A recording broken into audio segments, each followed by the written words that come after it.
So I just wanted to say that today's episode is sponsored by Asea Redox signaling molecules. Now, it comes in two forms, the liquid and the gel, plus there's a huge other product range for us. But why did I start taking Asea, and why is it now an integral part of something that my whole family, both four-legged and two-legged, take every single day? Plus also something that all the clients I work with, again, four-legged and two-legged, it's number one on my priority list. Well, part of what I do, what I'm passionate about, is understanding the challenges that are affecting each and every one of us in today's modern living. The more you know, the more sometimes you wish you didn't know, but the pollution in the air, in the water, in the food, the control of our minds, the propaganda. But one of the things that we can do is take back responsibility for our own health. Now, every single cell of our body, whether we're an animal, whether we're one of the dogs in the backgrounds or one of my plants, contain these redox signaling molecules, and cellular health and cellular communication is absolutely key, whether you want to get your body back in balance, whether you want to reverse the aging process, whether you want to address any particular challenges that you've got physically, emotionally. It all starts with healthy cells. If your liver cells are healthy, your liver's healthy. If your brain cells are healthy, your brain's healthy. But just like a mobile phone, most of us have got mobile phones that we use on a routine basis now, but that mobile phone, regardless of whether you've got the latest model, is completely useless without a signal. So what does this technology do? The gel is something that you can apply topically over particular areas of concern, whether you want your skin to look better, whether you've got a cellulite, whether you've got an area that's causing you a challenge. The liquid is something you drink each and every day to top up what should be in your cells anyway. But when our bodies are stressed, diseased, challenged, or as we age, we make less of them.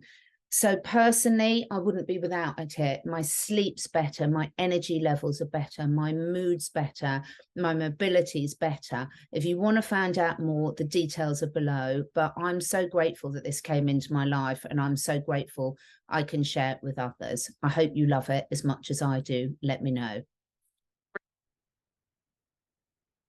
Hello, everyone. I just wanted to do a few little updates coming up, because quite often there's so much that changes for me in terms of the information I'm getting, both from downloads, from practical experiences, from what I'm listening to, from what I'm hearing from others, from what's happening in world events, what we really know what's going on in world events. So what I thought I'd do is just try out a little series of updates, and you can let me know whether you like them or not, because by the time I get to do a weekly one, then quite often, must turn my phone off, sorry, quite often the moment has passed, so to speak. So I have had a really up and down week. Unfortunately, some of you know, I lost a couple of my beloved guinea pigs. They were quite old, so I've just been cleaning them out, hence my hair.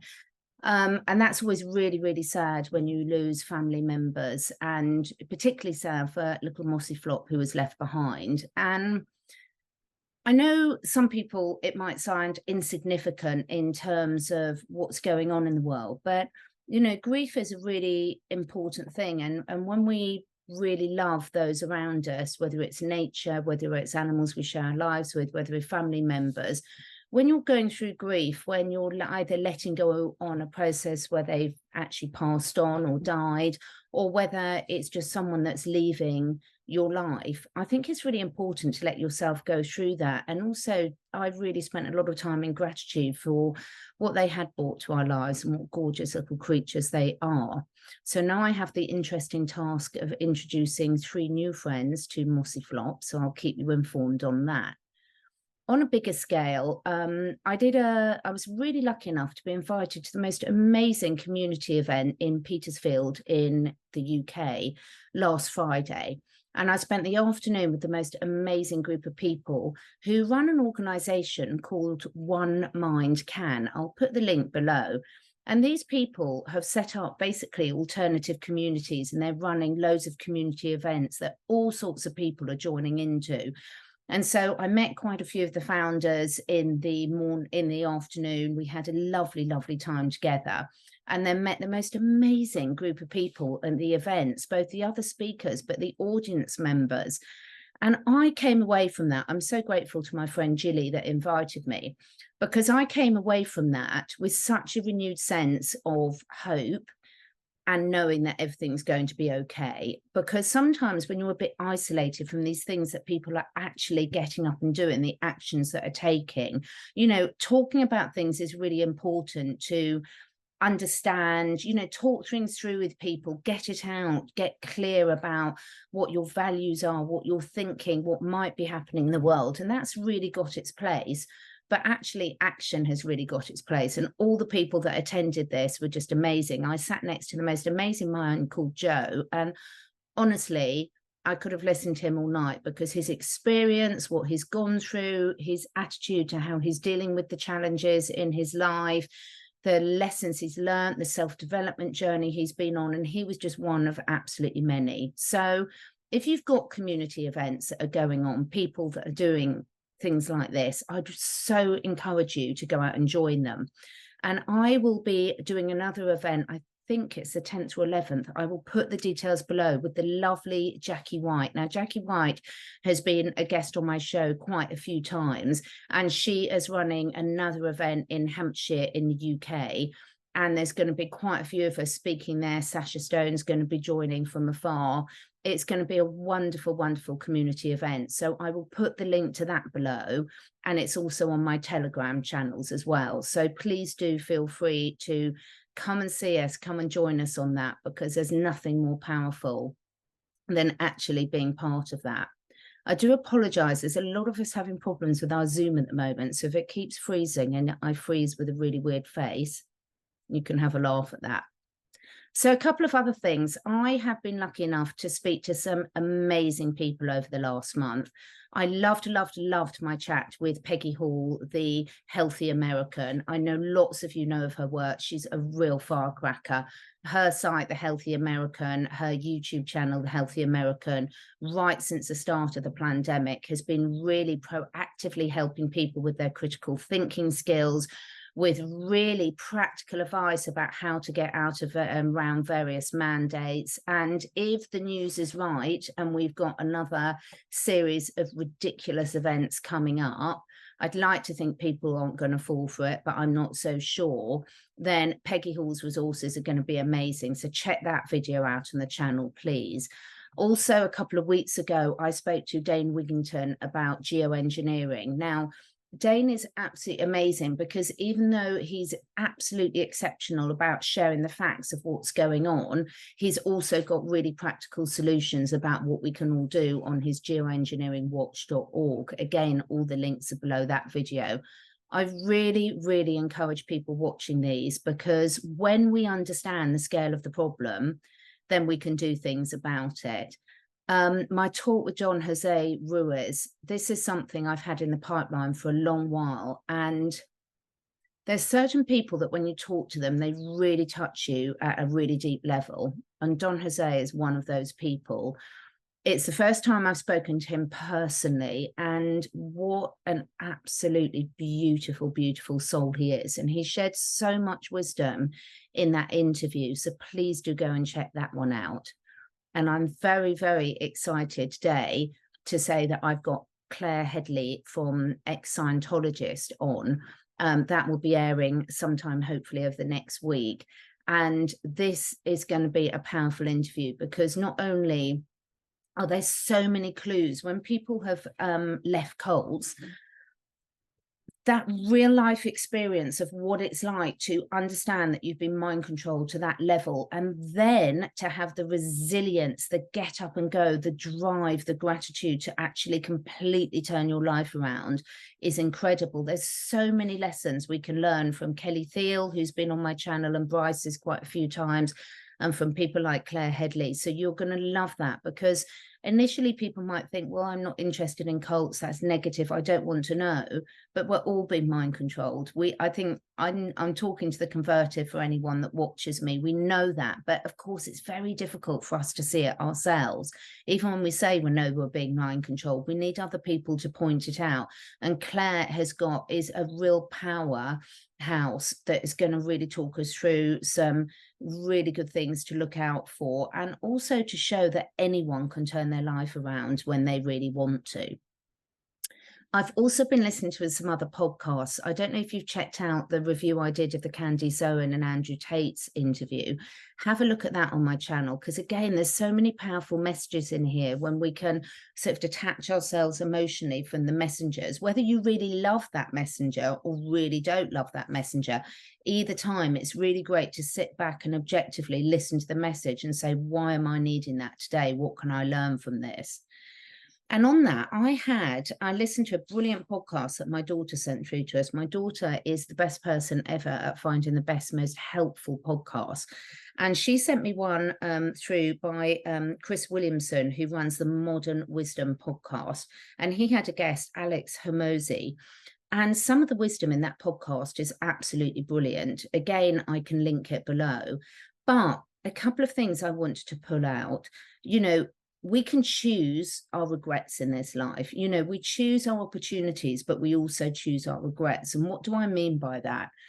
We could have, if the hype is to be believed, another really difficult time coming upon us. Of course, it's never really ended. Look at the poor people of Maui and the people affected by the fires in Tenerife, in Greece, in Spain, in France, Canada. My goodness, look at what Australia's been through. So it goes on, it's never ending, let alone all the beautiful people that are doing animal rescues across the globe. And, that's something I'm passionate about and passionately involved in, and deal with a lot of people who are running Romanian rescues. And these people are absolutely incredible, what they're doing day in, day out for other people, other animals. But what do we mean by you can choose your regrets? So often we get very hung up on decisions, and we can procrastinate about making decisions. And this can be a huge waste of energy. Did you know that our brain uses more energy than any other organ in the body? Way more energy. So when we're overthinking things, when we're procrastinating, when we're putting off making a decision, we are using up a lot of our vital life force energy. And everyone who watches, people like me, anyone who's on a self-development journey, we talk about the fact that we are all energy. Energy can't be created or destroyed. It's just transmuted or changed. So if we're wasting energy, procrastinating, worrying about decisions we've made, did we make the right one, etc., we're wasting a huge amount of energy. And imagine how quicker our lives could take hold and move forward if, instead of making a week to take a decision, we took a day to take a decision. That's 7 times more action that we can take just in 1 week. That accumulates a lot. And when we're talking about choosing our regrets, it's like, if you're making a decision, what could you live with? So let's take, if you're stuck in a job that you're really not enjoying and you're not getting on with the people, or it's not serving you, you could choose to put off the decision of finding an alternative job or starting a different career for yourself. Often because you're thinking of the other people, you might be leaving your boss in a difficult position. But what's the cost for that? At the end of your life, when you're sitting there looking back, time is really precious, and those decisions that we don't make can lead to a lot of regrets. Can you live with the regret of upsetting someone but making a decision that what's right with you? That regret might be a lot easier to live with than thinking, I stayed in a job that I knew wasn't right for me. What a waste of time. That regret might be a lot more difficult for you to live with. And the other thing, I think, we all talk about, we've given everything, we've done all we can, but have we really? And this isn't about blaming ourselves, but you get out of life what you put in, and whatever you're putting your attention in, are you really leaving everything on the field? A lot of people have really slated sports as a sort of cabal activity, but I completely disagree with that. Of course, in any career, there's good and bad people, but one thing you consistently see with top level sports people is their absolute commitment to excellence. They get their nutrition on point, their sleep on point, their mental performance. They choose the best coaches to work with. They have the best daily habits. And quite frankly, what could be wrong with getting yourself in peak physical condition for what our bodies are designed to do? Because actually, when the shit really hits the fan, who's going to be in a better position to actually look after themselves? Not a couch potato, an athlete will. Now, I know there's pros and cons of everything with this, but I think when you look at things and think, what can I learn from this? What can I take for anything? Are you making a decision about what you're all in on at the moment? I can be particularly bad at this because I've got so many different things that interest me. But actually, when you make the decision and you go all in, can you finish each and every day saying, I absolutely really did do the best I could? Or are we wasting our time scrolling through neediest things on social media? Are we waiting and listening for other people that are doing things and not taking action yourself?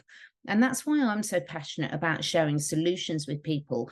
On my channel, you'll find solutions for your health, your animals' health, your water quality, your air quality, how we can, if you understand what's in geoengineering, well, there's stuff that you can take to protect you from that and protect your loved ones, because we can't necessarily all change the world overnight, but we can change our world. So I love some of the messages in that. And I think, there is a real price of anxiety. There's a real price of procrastination, both on the physiological sense and the emotional sense. And actually, when we turn that energy into action on something that we passionately believe at, we really do make the world a better place. So enough update. I promised I'd make this short. Let me know in your comments below what you'd like to see talked about. I have asked before about the difference between doing live shows and pre-records, and people don't seem to mind. So it's easier to do this because then I've only got a tiny computer screen, so scrolling through the comments. But if you want more lives, let me know and I can do that. I think discussing these things as they come up, just short, sharp food for thought, and then I've given some thought to this. What action am I taking? I'm really grateful for the community of people that I'm interacting with at the moment. And that includes each and every one of you that takes the time to listen to this, but also comment. I've learned so much from people in the comments. Just take a look, anyone, about the Peggy Hall interview. And look at the actions that people have taken, having followed Peggy's advice. These people are the real heroes of this world. They're the everyday people that were losing their jobs, that were losing their rights, and they fought for themselves and they stuck up and they educated themselves, and then they implemented what they've learned. Absolutely blown away. And that's why I'm so looking forward to speaking to Claire Headley tonight.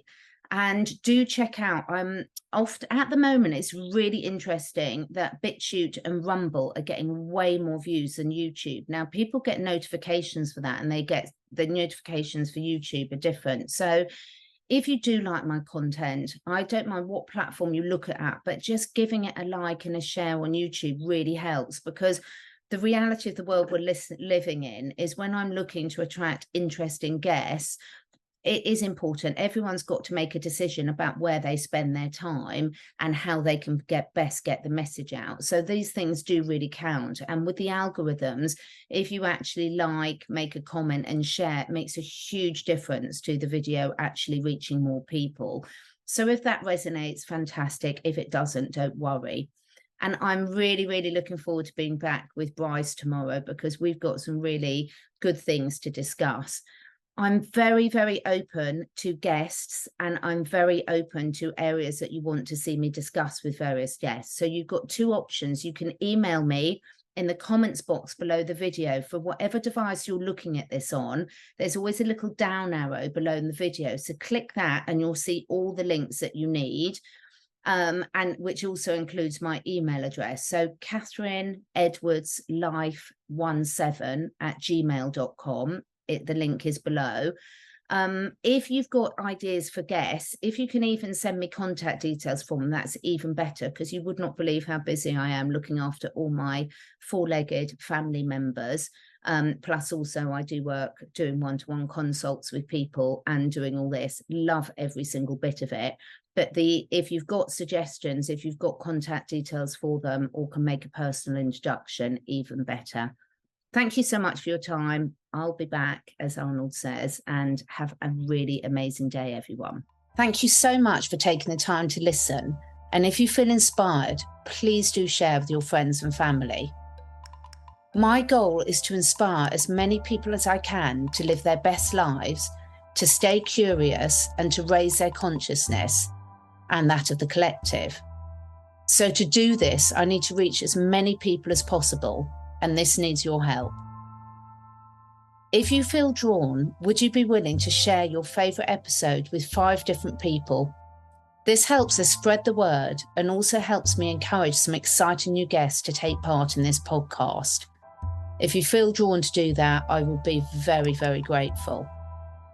All the links and discount codes where applicable for all the products that I support are on my 2 websites, catherineedwards.life and catherineedwardsacademy.com. All of the products are personally tried and tested by me, my family and my clients. And finally, please do press the follow or subscribe button, depending which platform you're listening on. And above all, stay curious and stay free.